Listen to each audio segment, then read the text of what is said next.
नहमदुहु व नसल्ली अला रसूलिल करीम, अम्मा बाद, अऊज़ु बिल्लाहि मिनश शैतानिर रजीम, बिस्मिल्लाहिर रहमानिर रहीम। कुल हुवल्लाहु अहद, अल्लाहुस समद, लम यलिद व लम यूलद व लम यकुल लहू कुफुवन अहद। मेरी प्यारे भाई और बहनों, मैं आप लोगों के सामने एक छोटी सी तकरीर पेश करना चाहती हूँ।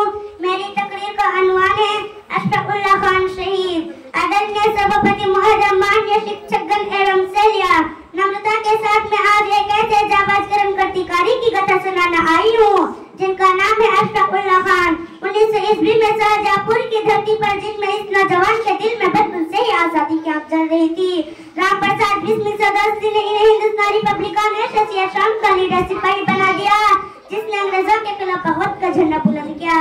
1925 की काकोरी ट्रेन डाकती उनकी बहादुरी की गूंज थी। सैनिक और हथियार से ब्रिटिश खजाने का लूटा गया ताकि देश की आजादी की लड़ाई को मजबूत मिल सके। यह कोई चोरी नहीं बल्कि वतन के लिए ऐलान जिहाद था। गिरफ्तारी के बाद भी हौसला न टूटा। फैजाबाद जैसे माँ को लिखा, अम्मी कल मुझे फांसी होगी, मेरी लाश देकर आंसू ना बहाना, मुझे दूल्हा बनाकर विदा करना, क्योंकि मेरी माँ मेरा वतन जंजीरों में जकड़ा है और उसे आजाद कराना मेरा फर्ज है। 19 दिसंबर 1927 को जब फांसी का फंदा सामने आया